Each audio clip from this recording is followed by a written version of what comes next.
Антон Павлович Чехов перед свадьбой.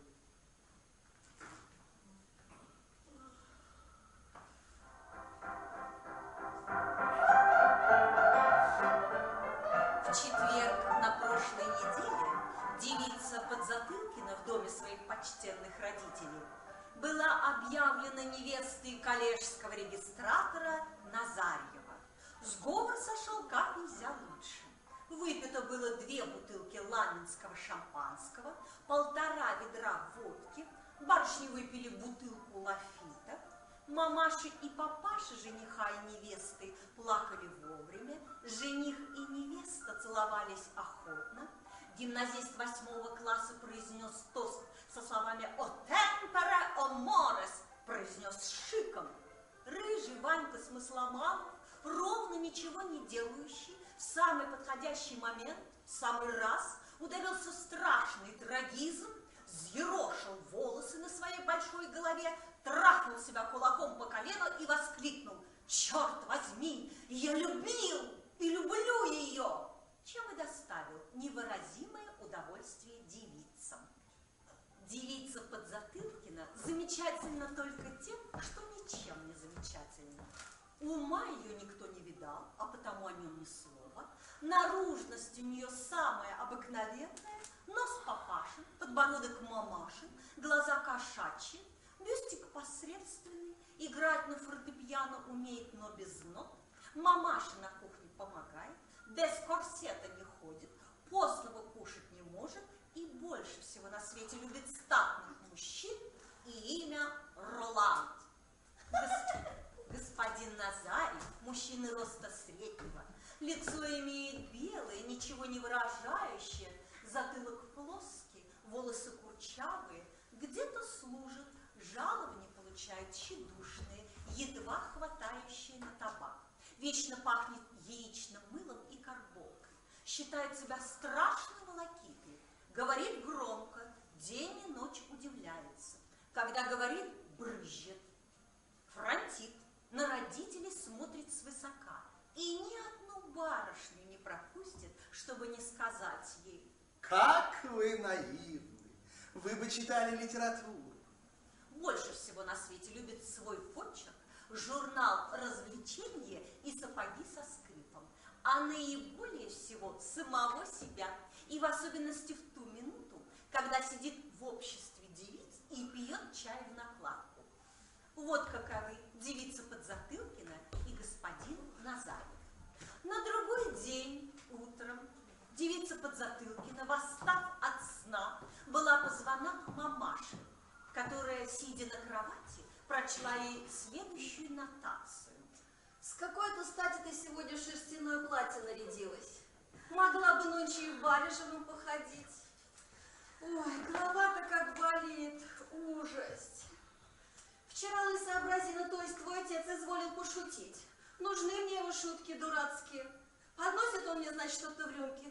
На, говорит, и выпей. Но я думала, что в рюмке вино, и выпила. А там уксус с маслом из-под селедок. Ой, это он пошутил, пьяная образина. Срамить только слюнявый может. Ох, а меня сильно изумляет и удивляет, что это ты вчера такая веселая была. Не плакала. Чему радовалась? Денег, что ли, нашла? Всякий ведь подумал, что ты рада родительский дом оставить, а? Ну, значит, так оно и есть. Ой, что, любовь? Да какая там любовь? И вовсе ты не по любви за своего замуж идешь. За чином его погналась, а? Так ведь? То-то же правда. Ой, а мне, мать моя, твой-то не нравится. Уж больно занослив и горделив. А ты его осади. Угу. И не думай, через месяц драться будете. И он таковский, и ты таковская. Замужество только одним девицам нравится. И нет в нем ничего хорошего. Сама испытала, знаю. Поживешь, увидишь. Ой, да не вертись ты так. И так голова кружится. Мужчины все дураки. Угу. И жить-то с ними не очень сладко. Да, и твой тоже дурак. хоть и держит голову высоко. А ты его не больно-то слушай. Не очень-то потакай, не уважай, не за что. Обо всем мать спрашивай. Чуть что случится, к матери беги. Без матери ничего не делай, Господи, тебя сохрани. Муж так и норовит все в свою пользу сделать. Ничему доброму не научит, ничего доброго не посоветует. Ты так и знай, отца тоже не больно-то слушай. Отца в дом жить не приглашай, а то ты с дуру-то и ляпнешь. Он так вас и норовит что-нибудь содрать. Вот будет у вас по целым дням сидеть, ну на кой он вам нужен? Водки будет просить, да божий табак курить. Скверный, вредный человек, хоть и отец твой. Лицо-то вон у него негодника доброе, зато душа, страсть какая ехидная. Вот. Ой, денег будет спрашивать, не давай. Он ведь жулик, хоть и титулярный советник. Доченька! Вон, кричит, зовет тебя. Ну ладно, иди ступай, только смотри, ничего ему не говори, что я тебе тут о нем говорила. А то сейчас он пристанет язык рода христианского, горой его положь. Ладно, ступай, пока у меня сердце на месте.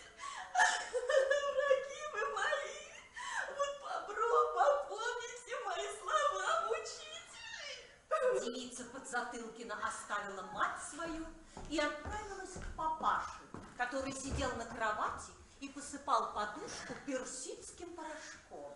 Доченька, дочь моя, я очень рад, что ты намерена сочетаться с таким умным господином, как господин Назарьев. Очень рад и вполне одобряю сей брак. Выходи, дочь моя, и не страшись. Брак – это такой торжественный факт, что, ну да что там говорить, живи, плодись, размножайся. Бог тебя благословит. А я плачу. Папа. Впрочем, слезы ни к чему не ведут.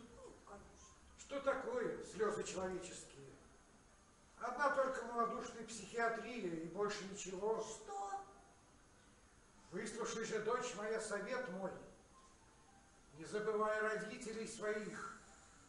Муж для тебя не будет лучше родителей. Права не будет. Мужу нравится одна только твоя материальная красота. А нам ты вся нравишься. Вот за что тебя будет любить муж твой? Ну как? За характер? Да, За доброту? да. За эмблему чувств? Нет. Он будет любить тебя за преданное твое. Ведь мы даем за тобой, душенька, не копейку какую-нибудь, а ровно 1000 рублей. Ты это понять должна. Господин Назарьев весьма хороший господин, но ты не уважай его паче отца. Он прилепится к тебе, но не будет истинным другом твоим. Будут моменты, когда он... Нет, лучше умолчу, дочь моя.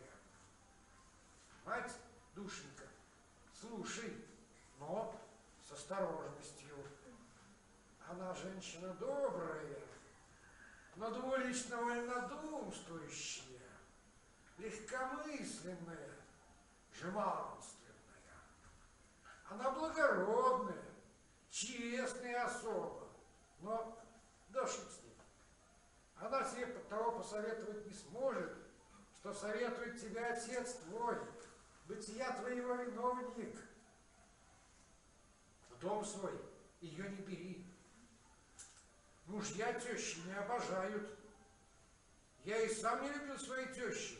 Почему? Тут так не любил, что позволял себе неоднократно подсыпать в ее кофе жженой пробочки, от чего выходили весьма презентабельные проферансы. Подпоручик Зюмбумбунчиков Кто? военным судом за тещу судился. Разве ты не помнишь всего факта? Нет. А, впрочем, тебя тогда еще и на свете не существовало. Главное, во всем и везде отец. Ты это знай, и только одного его и слушай. И потом, дочь моя, европейская цивилизация поразила ту оппозицию, что чем больше у особо детей, тем хуже. Ложь, паллада. Чем больше детей у родителей, тем лучше. Впрочем, нет, не то. Совсем наоборот. Я ошибся, душенька. Чем меньше детей, тем лучше. Вот.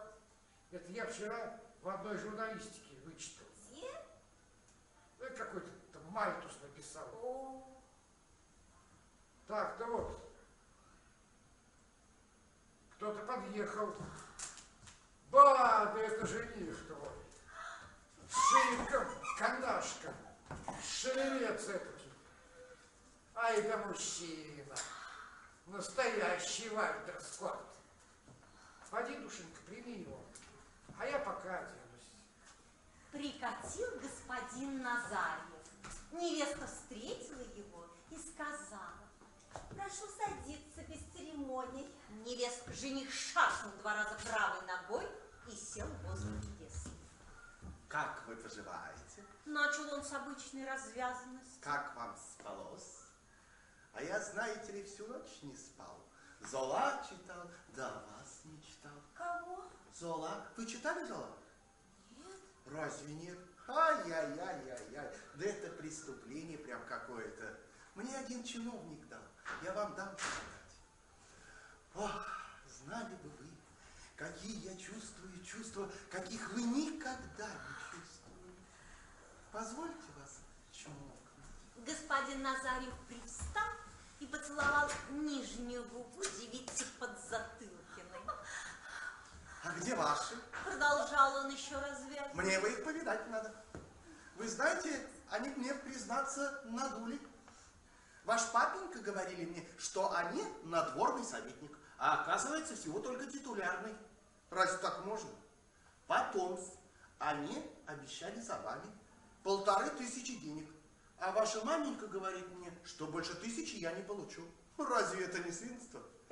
Черкесцы кровожадный народ, да и то так не делает. Я не позволю себя надувать.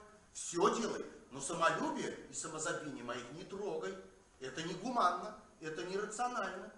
Я честный человек, и потому не люблю нечестных. Со мной все можно, но не хитри, не изви. Делай так, как совесть у человека. Так-то. У них он и лица-то какие-то невежественные. Что это за лица? Это не лица. Вы меня, конечно, извините, но родственных чувств я к ним не чувствую. Вот как обвенчаемся, мы их приструним. Обязательно приструним. Я хоть и не скептик, и не циник, но в образовании толк понимаю. Мы их обязательно приструним. Мои родители давно уже не гугу. Что, вы уже пили кофе? Нет. Так и я с вами напьюсь. Пойдите-ка, пойдите, на папиросочку мне принесите, а то я с вами дома забыл. Невеста встала и вышла. Это перед свадьбой. А что будет после? Я думаю, это известно только пророкам. Действующие лица и исполнители. От автора Марина Иванова. Мамаша Наталья Бессольцева. Папаша Олег Бугров. Барышня Подзатылкина. Рамзия Тарасова. Господин Назарьев Руслан Карачун.